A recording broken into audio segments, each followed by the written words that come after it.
everyone, I'm Allie with Potomac Beads, and today's Better Beader episode is going to concentrate on those that do not have their ears pierced.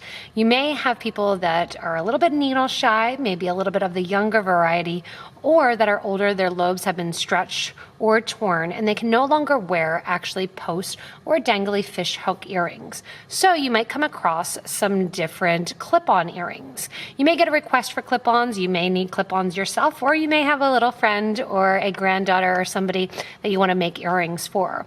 So I thought it would be good to get you educated on some clip-on earrings. There's many different kinds, different styles, and you don't want people to feel limited by the fact that they may no longer be able to wear traditional earrings, and also ways basically to update some earrings that they may have, either switching from the clip-on earrings to actually some dangle earrings or vice versa. So looking at the different options, there are many different options, and there's some little tips and techniques that I have for you. There's different kinds of actual clip-on earrings. One kind that you may be familiar with, and the most common, is going to be something that has basically a hinged back. It's going to open and close and has multiple connection points or different ways to connect to the earring. Most clip-on ear wires are going to have that hinge back. Some, in addition to the hinge back, will also have what's called a screw back. Some people find these really, really comfortable. Some people hate them. So make sure if you are making a pair specifically for someone, you may even want to ask them to supply their own clip-on earrings. These are screw backs that they have the screw basically that twists in and out, so that way when it does open up and go on the ear, it's going to sit comfortably on the lobe and give enough space that you have basically the distance, because actually we all have different size lobes and different thicknesses of our ear. One thing in addition to these little screw backs and then the little hinge backs are also some ones that are a little bit more you see for stud look earrings, that they have kind of that lever back. Sometimes you'll see them still with that longer spring back, that they'll have a little piece of plastic there, and that usually is going to help to protect the ear. What happens on the ones that don't have that backing, but you don't want them to hurt somebody's ear and you want them to sit comfortably on the ear? I actually have some scrap lacy stiff stuff here, which is a nice stiff batting that a lot of bead embroidery is done with, and you can kind of bead onto this. You want to cut it into a little strip or a little square. You can take some E6000 glue or some Loctite glue.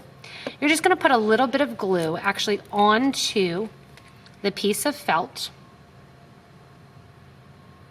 and then you can actually attach it to whatever style of clip-on earring you're working with. So if this is the one here, I'll attach it here. I'll even sometimes close the earring so I know where it sits.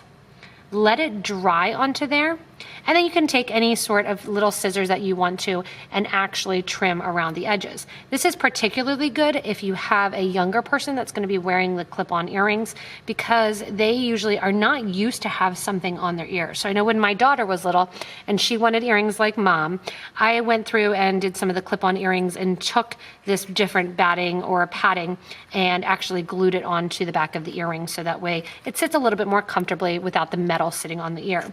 The other thing that this does is helps those that have ear allergies, because it's not actually the metal that's sitting at the ear. If you have an earring post that actually has a flat pad like this, or a place where it sits flat on the earring, you can also disguise and cut out a little bit of a disc to the front as well, so it's a little bit of padding to the front of the earring.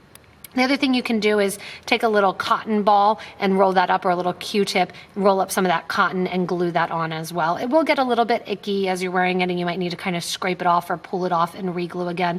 But I have found with clip-on earrings to add that little bit of padding helps a ton.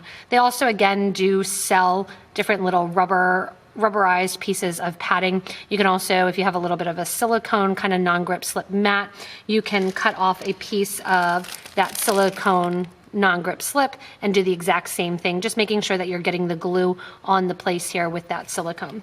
And that's going to allow it for a more comfortable fit for the ear wire. Now there's many different ways with the clip-on ear wires to wear them. So I have the one here that has a nice kind of flat pad. You can think that you can put something on that flat pad. Don't also limit it to just the pad area.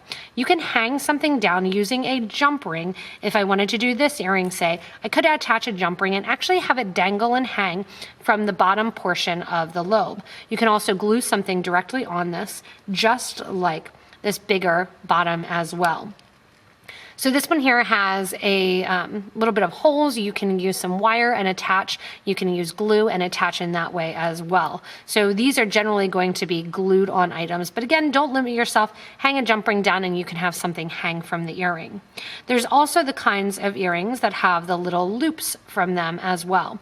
Now, if you want to have a pair of earrings and convert it from a regular ear wire to a clip-on ear wire, there's a number of different styles. You may have a ball in the front, a flat pad in the front, a little bit of an arched wire like this. And you're just going to open up your ear wire, whether it be a post or a fish hook like this, with a set of pliers, pulling to the side, sliding off whatever you have. Sometimes you'll need to add a little jump ring, but a lot of times you can just attach it directly to the clip-on earring, close it up, and that conversion is super, super easy. Another thing that you may have is an actual post earring that you want to make hang or you want to put on a clip-on. What I did with this post earring here with this little dogwood flower that you can see is that it's actually an earring with a pierced edge. So it's actually a post earring. Just take a round nose pliers. Sometimes you'll need a needle nose depending on the material, and just round it out and make a loop. The loop out of the post is actually going to allow you then to make it into a dangle earring that you can wear it and put it onto a clip-on ear wire.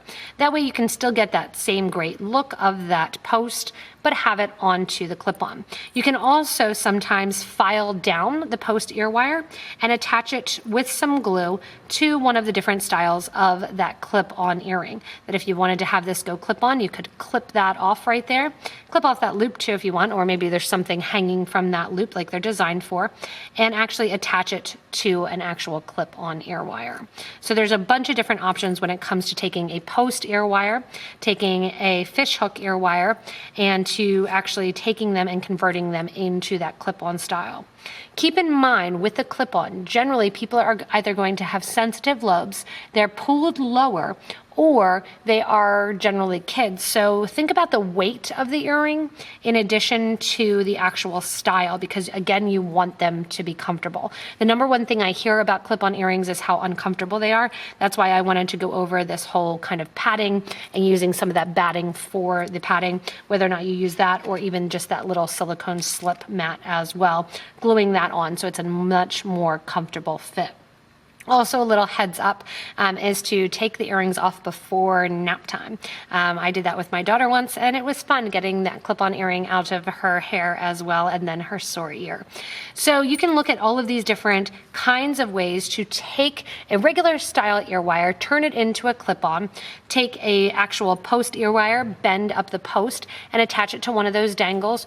Or again, kind of take a file, just a regular metal file down the back of the ear wire, grab some Loctite or some E6000 glue and some glue on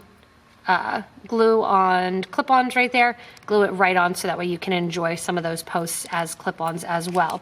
So basically you need to know if you're starting from scratch, if you're taking something and changing it and altering it, and what different style you want the look of, whether or not you want some wire in the front or a ball in the front. If somebody really likes those screw backings, play with that. Again, if you do have somebody that wants you to make clip-on earrings and they wear clip-ons regularly, they're going to know what feels the most comfortable for them, because they're often used to wearing them. So you may want to even ask them for the clip-ons or for the clip-on style suggestion that they find most comfortable. Everybody has different ears, just like everybody has personalities, and different things are going to be comfortable for different people. So don't think if you've gotten to the point that you need to wear clip-ons or that your lobes have stretched or that they've even torn, that you can't still create and make great jewelry.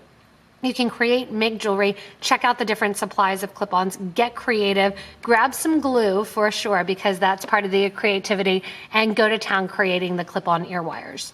The idea of these Better Beader episodes are to make you a better beader. Because the craft is so diverse and there's so many different things, I've gone through kind of step to step. If you haven't watched a lot of these Better Beader episodes, I would suggest, especially as we get up kind of close to 50, to watch some of these different Better Beader episodes, because I think they're really, really helpful. And there are a lot of things that are not included in some of the regular tutorial videos that we do. As always, you're more than welcome to subscribe to this channel, give a little thumbs up, and follow this channel as well. You'll get regular updates from us then, and notifications when we go live, when we do new videos, as well as new Better Beader episodes, and also product launches. As always, thanks so much for watching, and if you need any clip-ons or any materials, check the links below me in the drop-down of the descriptions to order online from us at PotomacBeads.com as well as PotomacBeads.eu.